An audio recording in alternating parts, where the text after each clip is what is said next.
সুপ্রিয় দর্শক মণ্ডলী, আপনাদের সবাইকে আমন্ত্রণ জানাচ্ছি আমাদের আজকের সাপ্তাহিক আয়োজন যে কথা কেউ বলেনি অনুষ্ঠানে।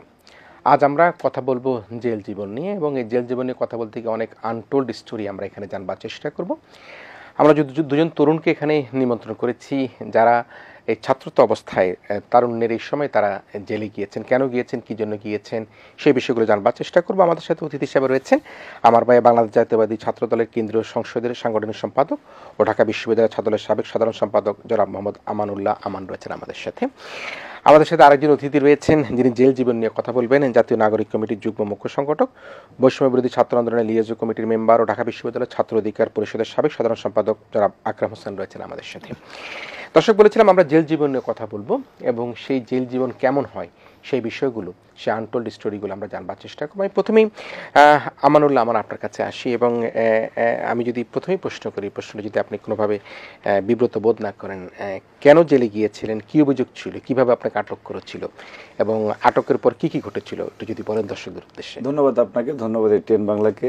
জেলে কেন গিয়েছিলাম সেটা হচ্ছে যে আপনি বিগত ফ্যাসিজমের সময় ভিন্ন মতের যারা ছিল, ভিন্ন পথের এবং সরকার বিরোধী সমালোচনা করা, সরকার বিরোধী বক্তব্য, মিছিল, মিটিং, অথবা বিএনপির মতো বড় রাজনৈতিক দলের যারা ছিল, অন্যান্য যারা সরকারের বিরোধিতা করেছে, প্রত্যেকে ওনারা যারা, যেহেতু সেখানে কথা বলার স্বাধীনতা ছিল না, মানুষের বাক স্বাধীনতা ছিল না, এবং যখন অবৈধ ক্ষমতার মসনদকে পাকাপোক্ত করার জন্য মরিয়া হয়ে যায়, দানব হয়ে যায়, তখন তারা তাদের পথে যারা কাটা মনে করে যাদেরকে, সেই রকমের তো প্রায় সবাই, সকল শ্রেণী পেশার মানুষ, একজন বিশ্ববিদ্যালয়ের শিক্ষক বলেন, আপনার সাংবাদিক বলেন, বুদ্ধিজীবী বলেন, যে যার জায়গা থেকে প্রতিবাদ করেছে, কথা বলেছে, ফ্যাসিজমের সময় প্রায় প্রত্যেকেই একই রকম পরিণতি ভোগ করা লেগেছে। ঠিক সেরকম আমরা ছাত্রদল, বাংলাদেশের অন্যতম বৃহৎ ছাত্র সংগঠন, এবং আওয়ামী ফ্যাসিজমের সময় আমরা সবসময় প্রতিবাদ মুখর ছিলাম।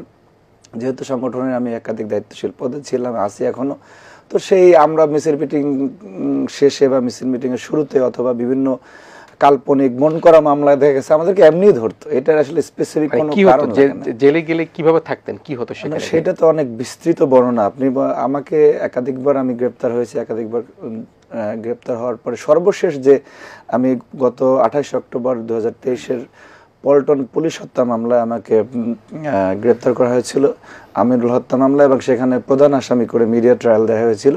এবং সেই ঘটনা বাংলাদেশের অন্যতম একটি আলোচিত ঘটনা, এবং সেই ঘটনায় এখানে আকরাম আছে, উনিও জানেন যে এখানে কি দুর্বিষহ অবস্থা আমাকে করা হয়েছিল। আপনার টানা প্রায় 19 দিনের মতো আমি এন্ট্রি নন এন্ট্রি মিলে 19 দিনের মতো রিমান্ডে রাখা হয়েছিল। তো আমি একটি মিছিলের প্রস্তুতি নিচ্ছিলাম, সেখান থেকে মহাখালী থেকে গ্রেপ্তার করা হয়েছিল। তারপরে কাউন্টার টেরোরিজম ইউনিট যেটা, সেখানে 3 দিন রাখা হয়েছিল। তারপর যখন বিভিন্ন রকম চাপে মিডিয়া ট্রায়াল দেয় ওরা, এর আগে দ্বিতীয় দিন ক্রসফায়ার দেওয়ার জন্য সিদ্ধান্ত নিয়েছিল বলে আমি যতটুকু পরিবেশে বুঝেছি। তারপরে 3 দফায় আরও 15 দিন রিমান্ডে নিয়েছে আমাকে। রিমান্ডের কথা এবং কোর্টে আনা নেওয়ার কথা, তারপরে জেল জীবন, এইটা বাংলাদেশে যেভাবে এগুলি করা হয় সেটা পৃথিবীর অন্য কোনো দেশে আছে বলে আমার কাছে মনে হয় না। তো এখানে আপনি যদি সরকার বিরোধী হন, আপনার সকল ধরনের নাগরিক অধিকার বঞ্চিত করা হয়। এখানে একজন চুরির মামলায় যে গেছে, অথবা সমাজের জন্য ক্ষতিকর, অনিষ্টকর কোনো ব্যক্তি যে ধরনের সুযোগ সুবিধা পায়, তার থেকেও আপনাকে খারাপ রাখা হয় যদি আপনি সরকার বিরোধী হন। ওখানে জাস্ট কোর্টে ওঠানোর সময়, কোর্ট থেকে আপনি যখন জেলখানায় নেওয়া হয়, সেখানে জেলখানার যে আচরণ, প্রত্যেকটাই সরকার বিরোধী যারা তাদের জন্য সম্পূর্ণ আলাদা, এবং অন্যান্য যারা তাদের জন্য আলাদা। আপনি কোর্টে দেখা গেছে যে আমার কাছে মনে হয় যে যারা বিচারকের জায়গায় ছিলেন, আমি যেটা দেখেছি, বিচারক তো যখন পুলিশের কাছ থেকে আমরা দুর্বিষহ আচরণ পেয়েছি, তখন আমাদের একটা গভীর প্রত্যাশা ছিল যেন বিচারকের কাছে গেলে মনে হয় আলাদা আমরা ব্যবহার পাবো। কিন্তু সেখানেও দেখেছি যে তারা মনে হয় যে, ইংরেজিতে একটা শব্দ আছে পার্টি থাক, যে একটা সংঘবদ্ধ অপরাধ চক্রের মতো, যে এখান থেকে যে প্রেসক্রিপশন দেওয়া হয় পুলিশের পক্ষ থেকে সংশ্লিষ্ট ম্যাজিস্ট্রেটকে, যে আকরাম নামের একজন যাবে সেই এই মামলার, তাকে এই কদিনের রিমান্ড দিতে হবে, এটা পুলিশ বলে দিচ্ছে। আদালতের কোনো স্বকীয়তা নেই। সেখানে আদালত আবার সেই তার হোয়াটসঅ্যাপ ওই মেসেজটা দেখার পরে সে এইখানে বাদী বিবাদীর শুনানি বা আইনজীবীদের শুনানি, এরকম কোনো কিছুতে মনোযোগী নেই, 7 দিনের রিমান্ড দিয়ে দেবে। আবার রিমান্ডে যে জিজ্ঞাসাবাদের জন্য একটা আইন আছে যে এই প্রক্রিয়ার বাইরে আপনি যেতে পারবেন না। সেখানে যদি আপনি সরকার বিরোধী হন তাহলে আপনার জন্য আলাদা আইন, যে আপনাকে মারতে পারবে, কাটতে পারবে, আপনার সাথে অশ্লীল ভাষায় কথা বলতে পারবে, এখানে দেখার কেউ নেই। আমি আদালতের কাছে আশ্রয় চেয়েছিলাম যে আমি বাঁচতে চাই, আমি ঢাকা বিশ্ববিদ্যালয়ের ছাত্র। তো সে আদালতের সংশ্লিষ্ট ম্যাজিস্ট্রেট, আমার মনে আছে তখন শফিকুল ইসলাম ছিলেন ওই আদালতে, সে হেসে এটা উড়িয়ে দিয়েছে যে আপনি বিরোধী দল করেন, আপনি সহ্য করবেন না। কি নির্মমতা, কি পৈশাচিকতা একটা সমাজ ব্যবস্থায় যদি হয় তখন এই ধরনের পরিণতি হয়। আবার দেখা গেছে যখন সেই আপনার প্রিজন ভ্যানে করে যখন আপনার ইসে নিয়ে যাওয়া হয় আপনার জেলখানায়, সেখানে জেলখানায় ঢোকা থেকে শুরু করে আপনার কোথায় থাকবেন সেই অ্যালটমেন্ট থেকে শুরু করে তারপর ওইখানে কি কি সুযোগ সুবিধা পাবেন, সরকার বিরোধী যারা তাদেরটা সম্পূর্ণ তাদের সাথে আচরণ আলাদা। অন্যান্য সমাজের জঘন্য অপরাধী যারা, তারা যে ধরনের সুযোগ সুবিধা পায়, দেখা গেছে যে আত্মীয় স্বজনের সাথে দেখা করার বিষয়ে আপনি যদি ওই উপরে লেখা থাকে যে বিএনপি অথবা ছাত্রদল অথবা এই ছাত্র অধিকার লেখা থাকলে আপনি দেখা করতে পারবেন না, অন্যরা দেখা করতে পারবে, আপনি পারবেন না। আবার যদিও আপনি পারেন তাহলে আপনাকে টাকা পয়সা দিয়ে দেখা করতে হবে। এই ধরনের প্রত্যেকটা পদে পদে আপনার বাংলাদেশের যে জেল কোড তার ধারে কাছেও নাই। এখানে সরকার যেভাবে চাবে সংশ্লিষ্ট প্রত্যেকটা সেক্টর আপনি যে কথাটা বললাম পার্টি থাক, সেই পুলিশের ধরা থেকে শুরু করে আদালতে প্রডিউস করা, আদালত থেকে জেল কোর্ট, জেল পুলিশ, সবারই একই রকম আচরণ। নিশ্চয়ই আমরা আবার আসবো। মিস্টার আকরাম হোসেন, আমরা জেল জীবন নিয়ে কথা বলছিলাম। আমরা দেখেছি আপনিও এই জেল জীবনের একজন ভুক্তভোগী। তো এই জেল জীবনে গিয়ে আপনি কি কি দেখেছেন? জেলে ঢোকার পরে কিভাবে থেকেছেন, কিভাবে খেয়েছেন, বা আপনি জানি না কখনো ঈদ বা এরকম কোনো আনুষ্ঠানিকতার মধ্যে জেলের মধ্যে থেকেছেন কিনা, আপনার জেল জীবন নিয়ে আপনার বিশ্লেষণ কি? প্রথমত দুটো বিশ্লেষণ। একটা হলো জেলে ঢোকার আগ পর্যন্ত যখন মামলাটা হয়, আমাকে তো প্রথমবার ঘুম করা হয়। ঘুম করার পরে 2 দিন পরে যখন আমাকে কোর্টে প্লেস করবে, তখন আমি দেখি যে মানে আমাকে কি কি ধারায় মামলা দেওয়া হবে, কয় দিনের রিমান্ড দেওয়া হবে, সবকিছু রেডি। মানে স্টিল মানে আমি এখনো তো অ্যারেস্ট হইনি, আমাকে এখানে অ্যারেস্ট দেখানো হয়নি, কিন্তু পরের দিন আমার কয় দিনের রিমান্ড হবে, কয় দিনের সব আমাকে বলে দিচ্ছে। এবং তারা আমাকে বলে দিচ্ছে তোমার কিন্তু এখানে 7 দিনের রিমান্ড তোমাকে দেওয়া হচ্ছে, 5 দিনের রিমান্ড মঞ্জুর করবে। মানে একটা অঘোষিত জিনিস, মানে এক এক সময় এক একটা ট্রেন্ড চলে। ধরেন 28 অক্টোবর বিএনপি যখন মামলা হলো, তখন 5 দিনের রিমান্ড চাইলে 5 দিনের জায়গায় 3 দিন দিবে, 7 দিনের জায়গায় 5 দিন দিবে। আবার যদি পরিস্থিতি ঠান্ডা থাকে 7 দিন চাইলে 3 দিন দিবে, হ্যাঁ, কিংবা 2 দিন দিবে। এই টাইপের একটা। আমি প্রথমবার মোদি বিরোধী আন্দোলনে আমরা অ্যারেস্ট হই, আমরা একসাথে 54 জন। তখন যেটা হয়েছিল, আমি 54 নম্বর আসামি ছিলাম।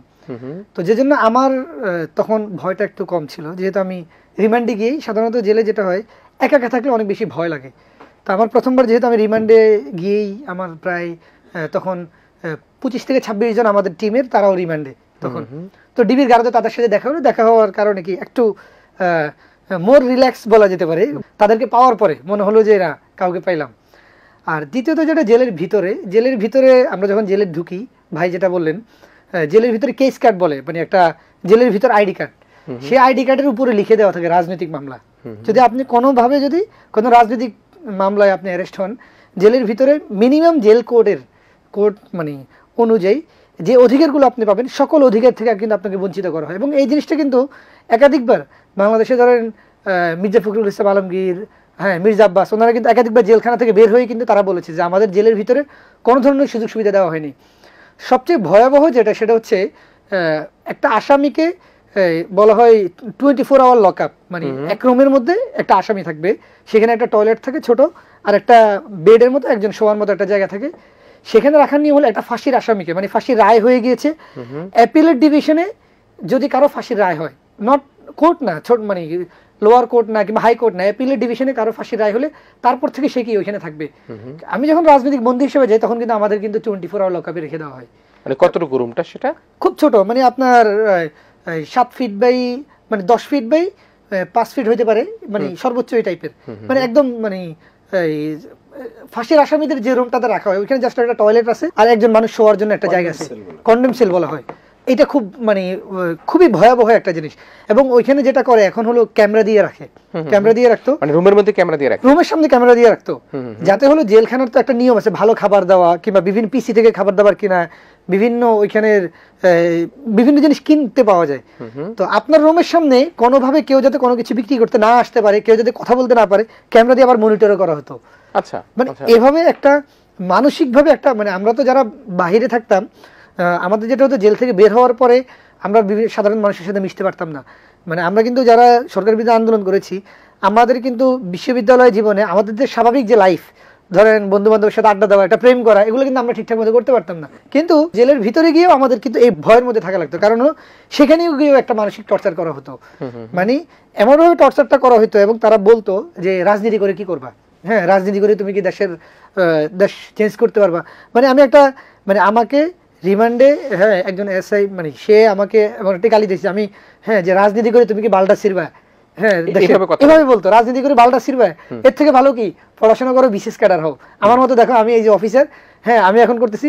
সে আমাকে এই কথা যখন বলতেছে, সে কিন্তু আরেকটা ইয়াবা মামলার তখন সে 20,000 না 30,000 টাকা লেনদেন করতেছে। কয় দেখো এই যে আমি হ্যাঁ পুলিশে চাকরি করছি, পড়াশোনা করছি, হ্যাঁ পুলিশের চাকরি করতেছি, যে টাকা কামাই দিছি। মানে সে ঘুষের লেনদেন করতেছে, এটাকে সে বলতেছে কি এটা একটা প্রাউডের বিষয়। কিন্তু আমরা যারা রাজনীতি করতেছি দেশের পরিবর্তনের জন্য, আমাদের বলতেছি কি যে তুমি তো অপরাধ করতেছো। নিশ্চয়ই আমরা একটু আসার চেষ্টা করবো মিস্টার আমানুল্লাহ। মানে আমরা শুনলাম যে আসলে ছোট্ট একটা রুমের মধ্যে ছোট টয়লেট, এবং সেখানে সবচেয়ে বেশি অমানবিক পরিবেশে রাখা হতো। আপনারা যে কোর্টে না হতো, সেই গারদখানাটা কিরকম ছিল? আমরা যেটা শুনেছি সেখানে 5-7 জন রাখার ক্যাপাসিটি একটা জায়গার মধ্যে, সেখানে 50-60 জন 70-80 জনকে রাখা হতো। সেই গারদখানাটা কিরকম, কোর্টের যে গারদখানা? দেখুন, কোর্টের গারদখানা আরেক ধরনের রিমান্ড। আপনি দেখা গেছে যেখানে তো বিভিন্ন শিক্ষিত আসামিও আছে, শিক্ষিত হাজতিও আছে। একজন তো অনেক সময় মিথ্যা মামলায় অনেক সময় গ্রেপ্তার হয়, অনেক সময় অধিকাংশ মামলায় তো মিথ্যা। তো এই যে গারদের মধ্যে কিছু টোকাই বা কিশোর গ্যাং বা দেখা গেছে ছিনতাইকারী, ওরা থাকে, ওরা সিগারেট, ইভেন ওখানে গাঁজাও পাওয়া যায়। আপনি যে গাঁজা বাইরে ধরলে আপনি আসামি হয়ে যাবেন, গারদের ভিতরে দেখা যাচ্ছে অ্যাভেলেবেল গাঁজা খাচ্ছে। এখন আপনি একজন শিক্ষিত মানুষ, আপনি নন স্মোকার, আপনি ওখানে আছেন, তারা সমানে গাঁজা খাচ্ছে, সিগারেট খাচ্ছে, আপনি এখানে কথা বলার কোনো সুযোগ নেই। ওই যে সংশ্লিষ্ট পুলিশ বা কনস্টেবল থাকে, তাকে 200 টাকা 100 টাকা দিলেই আপনি ওখানে গাঁজাও খেতে পারতেছেন। অথচ বাইরে আবার দেখেছে গাঁজা অভিযান চলতেছে। তো এইটা আর একটা রিমান্ডের মতো।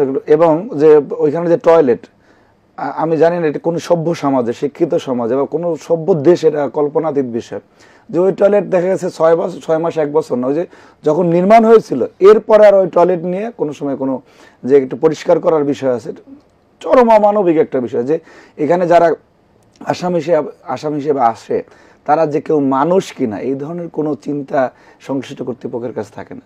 এবং ওই গারদ থেকে আপনার প্রত্যেকটা জায়গায় যেখানে আপনি টাকা খরচ করতে পারবেন সেখানে একটু বাড়তি সুবিধা পাবেন।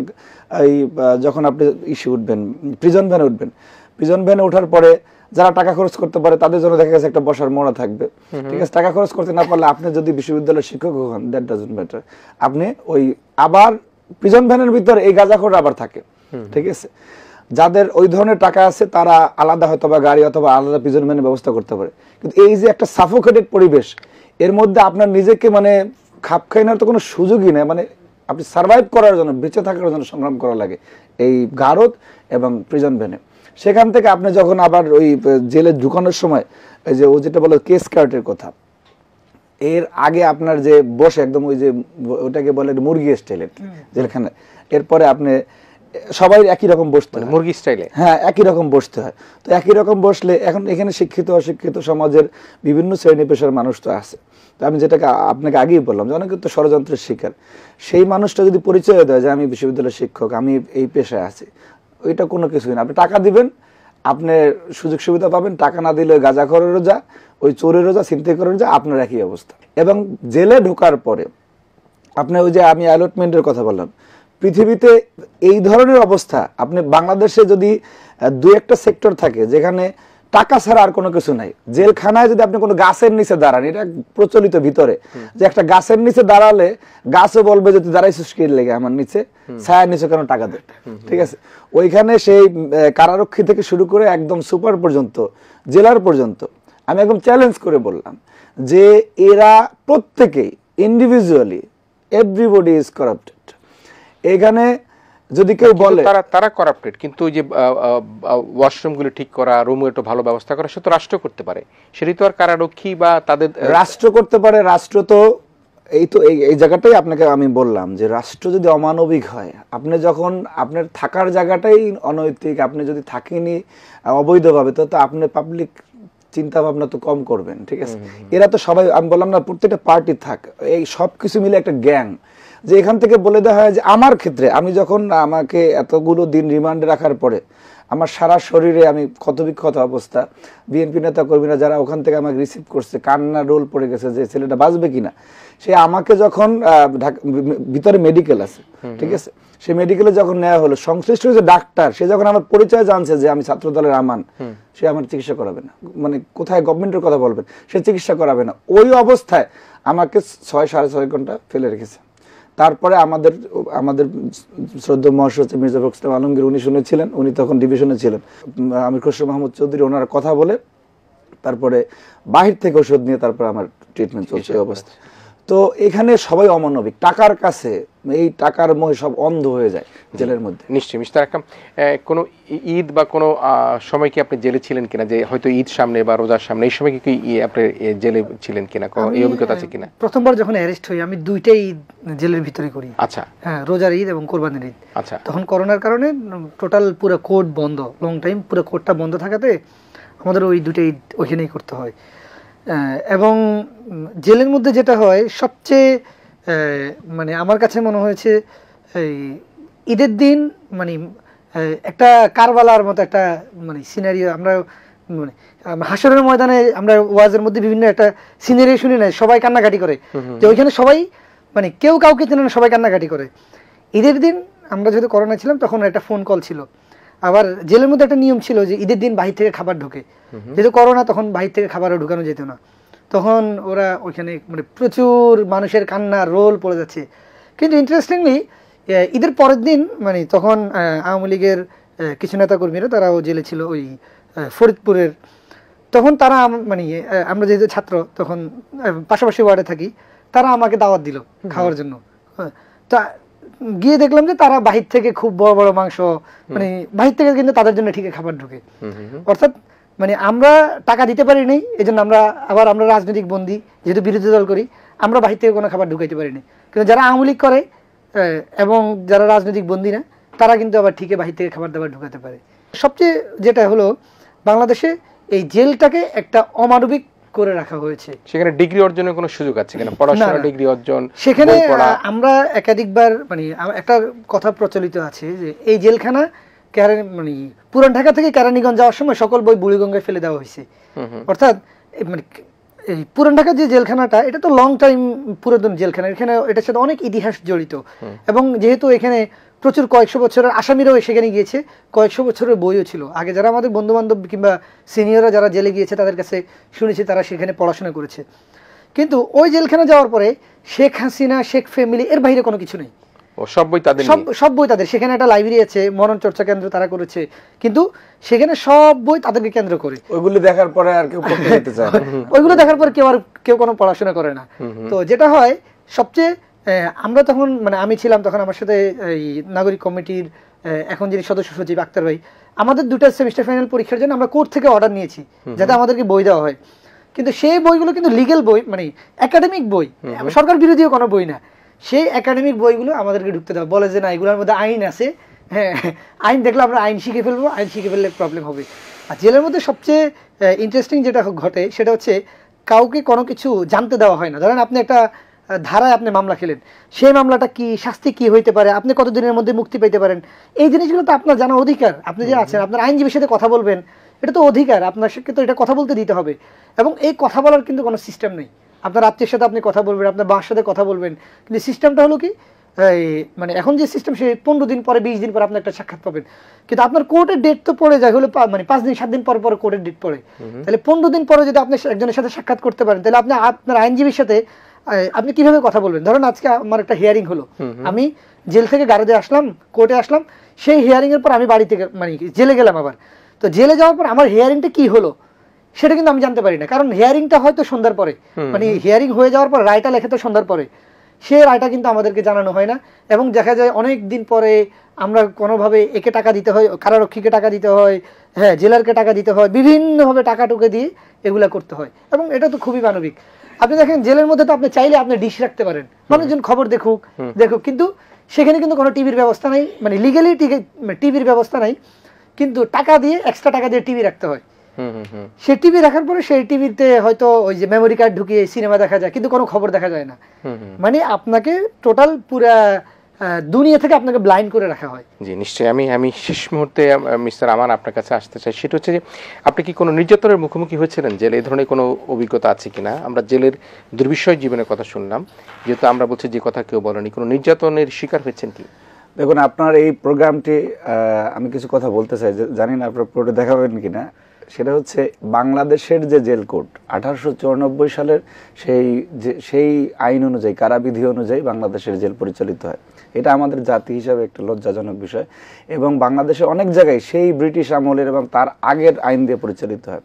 রাষ্ট্র ক্ষমতা বারবারই যারা আসে তাদের ভাবনাটা মানুষকেন্দ্রিক যদি থাকে, তাহলে এত পুরাতন এগুলি দিয়ে দেশ চলতো না।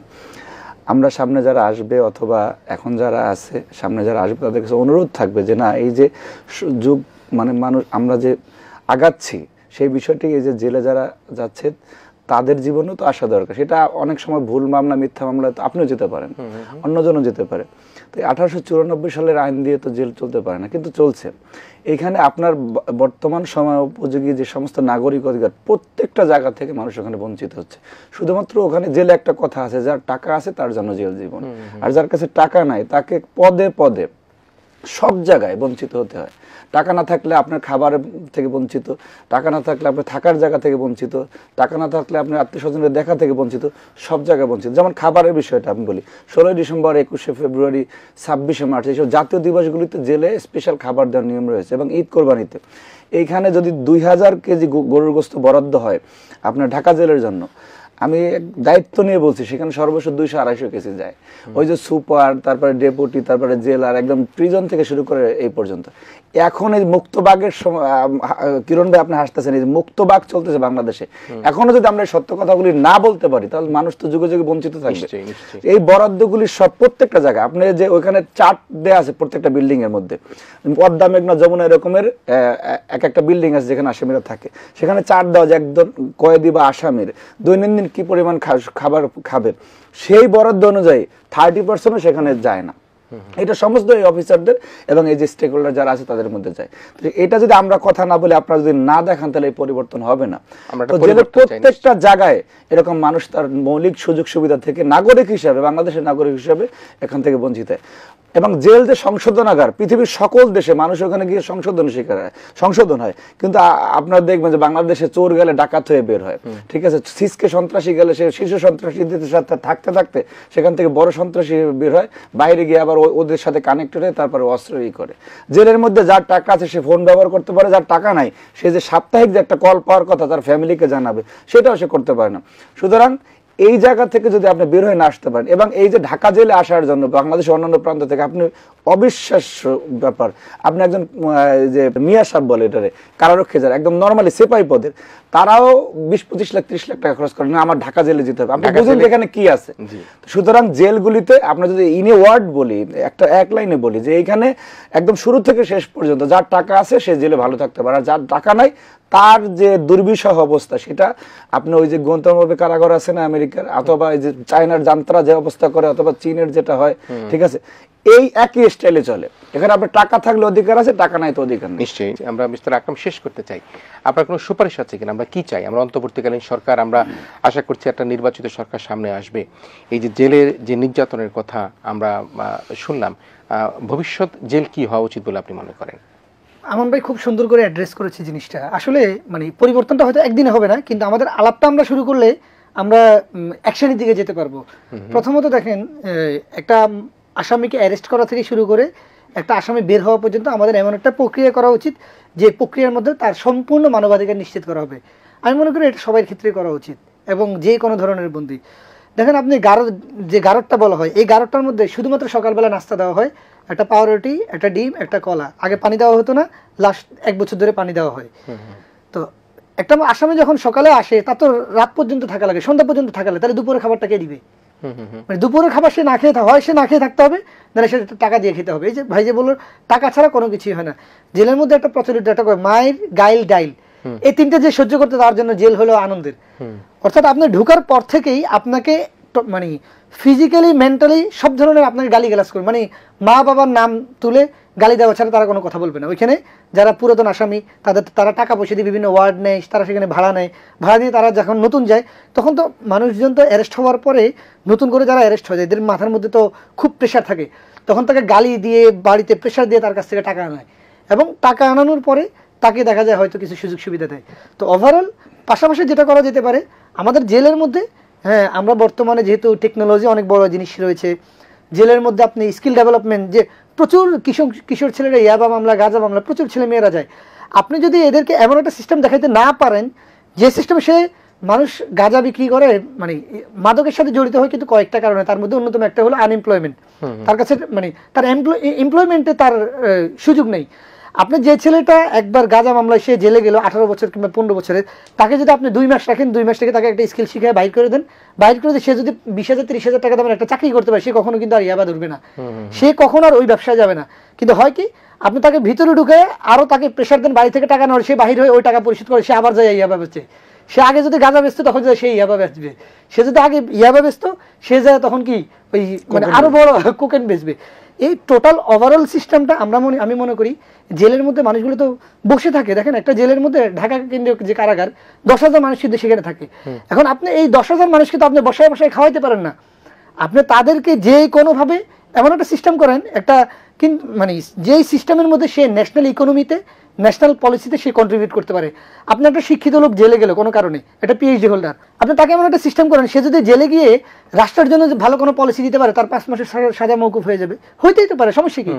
আপনি সেখানে কেউ একটা গেল, তাকে আপনি জেলের মধ্যে গিয়ে দেখেন যে তুমি যদি 2 মাসের মধ্যে একটা ফ্রিল্যান্সিং করে একটা কাজ শিখতে পারো, কাজ শিখে তুমি যদি $100 যদি ইনকাম করতে পারো, তোমার 1 মাসের কি সাজা মওকুফ হয়ে যাবে। ছেলেপেলে করবে এটা, তখন সে খুব আগ্রহ নিয়ে করবে। আপনি সেখানে জেলের মধ্যে কেউ যদি একটা বই লিখতে পারে তাহলে তার 2 মাস 3 মাস সাজা কমে যাবে, লোকজন আগ্রহ নিয়ে করবে। যে জেলের মধ্যে কেউ যদি 10টা 20টা বই পড়তে পারে, এমন একটা সিস্টেম রাখেন যে সিস্টেমের মাধ্যমে মানুষ নলেজের দিকে যাবে, মানুষ স্কিলের দিকে যাবে, মানুষ নিজেকে সংশোধন করে নিবে এবং তার টাইমটা প্রোডাক্টিভ হবে। মানে দেখুন, মানে আমরা মনে করি বাংলাদেশে প্রচুর ছেলেপেলে সামনের দিকেও জেলে যাবে এবং এই যে 10,000 20,000 মানুষ এরা বসে থাকে, এদের তো কর্মঘণ্টাগুলো সম্পূর্ণ নষ্ট হয়। এই কর্মঘণ্টাগুলোকে যদি আপনি প্রোডাক্টিভ ওয়েতে কাজে লাগাতে না পারেন, আমরা ন্যাশন হিসেবে তো এটা আমাদের জন্য ফেলিয়ার, এটা আমাদের একটা ডিপ্রেশনের জায়গা হয়ে দাঁড়াবে। এবং আমি মনে করি জেল কোডটা আমান ভাইয়ের সাথে একদম শতভাগ আমরা একমত। হ্যাঁ, জেল কোডটা পরিপূর্ণভাবে সংশোধন হওয়া উচিত, একদম পরিপূর্ণ।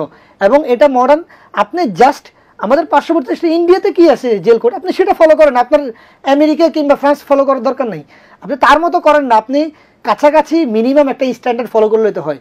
এবং জেলে সবচেয়ে যেটা হয়, প্রচুর খাবার অপচয় হয় এবং টাকা দিয়ে আবার খাবার কিনতে হয়। ধরেন সকল আসামিদের জন্য রান্না হয়, কিন্তু এই খাবার কেউ খাইতে পারে না, এই পুরো সবগুলো খাবার কিন্তু নষ্ট হয়। এবং আরেকটা রান্না হয় যে খাবারটাকে আমরা টাকা দিয়ে কিনে নিতে হয়, এবং সেই অভিযোগটা করার কিন্তু কোনো সিস্টেম নেই। আমি যদি অভিযোগ করি তখন যেটা হবে কি, আমাকে জেলের মধ্যে, আমি তো অভিযোগ যার কাছে করব, মানে বিভিন্ন সময় জেল ভিজিটে আসে বিভিন্ন জন সিনিয়র কর্মকর্তারা, তখন তাদের কাছে অভিযোগ করে, সে তো চলে যাচ্ছে, মানে আমাকে তো রেখে যাচ্ছে, এই ভয়কে অভিযোগটাও করতে পারে না। জেলের মধ্যেও জেল আছে, জেলের মধ্যেও জেল আছে, জেলের মধ্যেও ফাইন করে। এবং জেলের মধ্যে কেউ অভিযোগ করলে মানে অবস্থাটা এমন, তাকে তখন শাস্তি দিয়ে রাখা হয়, এজন্য কেউ কোনো অভিযোগও করে না। এবং আমরা নতুন যে বাংলাদেশ, সে বাংলাদেশে আমরা কথাগুলো বলতে পারতেছি, এটা আমাদের জন্য অনেক বড় সৌভাগ্য। এবং স্টিল, এবং যে শীতকাল দেখেন, এই শীতকালে প্রতিটা মানুষের কম্বল লাগবে, কাঁথা লাগবে, এগুলো কম্বল কাঁথা কেনার জন্য এগুলো কিন্তু সরকার থেকে প্রোভাইড করা হয়, এগুলোর জন্য হিউজ বাণিজ্য হয়। স্টিল আমি মানে ভাইয়ের মতো আমিও গ্যারান্টি দিয়ে বলতে পারবো, মানে এটার জন্য হিউজ বাণিজ্য হয়। আপনি আওয়ামী লীগের আমলে যেটা হতো, শেখ হাসিনার এই বান্ধবীর ছেলে নামে একজন, ওই সুমন নামে একজন হলো, একটা আসামিকে কয়েক টুকরা করে সে জেলে গেল, সে সেখানে হোয়াটসঅ্যাপে বিভিন্ন জনকে ফোনে কথা বলা যেত, প্রতি মিনিট মানে প্রতি আধা ঘন্টা কলের জন্য সে 2,000 3,000 করে টাকা নিত। এটা করে সে জেলের মধ্যে মাসে 3-4 লাখ টাকা কামাইতো। এই যে রাজনৈতিক ভাবে একজনকে অবৈধ সুবিধা দেওয়া, এই জিনিসগুলো যদি আমরা নতুন বাংলাদেশে শেষ করতে না পারি, এটা কখনোই হবে না। জেলে গেলে তার ফ্যামিলির সাথে যোগাযোগ করতে দেওয়ার যে প্রক্রিয়াটা, এটা খুব সহজ হওয়া উচিত। এবং জেল থেকে কেউ যদি চায় যে কোনো ডিগ্রি অর্জন করতে, যে কোনো জায়গায় পড়াশোনা করতে, এবং তাকে এই সিস্টেমের মধ্যে অন্তর্ভুক্ত করা উচিত। নিশ্চয়ই নিশ্চয়ই, আমি দারুণভাবে ধন্যবাদ জানাতে চাই আজকে দুজন অতিথি, 2 তরুণকে, যাদের দুজনেই জেলে যাবার অভিজ্ঞতা রয়েছে। তবে জেল জীবন যে দুর্বিষহ, সেটি কিন্তু আজকে মারাত্মকভাবে নিশ্চয় দর্শক আপনারাও দেখতে পেলেন। অপরাধী হোক বা বিনা অপরাধী হোক, প্রত্যেকেরই কিন্তু একটা মানবিক অধিকার রয়েছে, সে মানবিক অধিকার থেকে যাতে বঞ্চিত না হয়, আমরা অন্তর্বর্তীকালীন সরকার বলি বা পরবর্তীতে যে গণতান্ত্রিক সরকার নির্বাচনের মাধ্যমে আসবে, যাতে তাদের বিরুদ্ধে এই ধরনের অভিযোগ উত্থাপিত না হয়, কেউ জেলে গেলেই যাতে তাকে এই দুর্বিষয় জীবন যাকে থাকতে না হয়, তাকে অন্ততপক্ষে তার মানবিক অধিকারটুকু, সে অধিকারটুকু বাস্তবায়নের সুযোগ করে দেওয়া হোক। প্রিয় দর্শক, আপনারা এতক্ষণ আমাদের আজকে যে অনুষ্ঠান দেখলেন, জেল জীবন নিয়ে যে কথা কেউ বলেনি, এই আয়োজন দেখবার জন্য আপনাদের সবাইকে ধন্যবাদ জানিয়ে আজকের মতো আমাদের অনুষ্ঠান এখানে শেষ করছি। আপনারা ভালো থাকবেন, সবাই মিলে ভীষণ ভালো থাকবেন।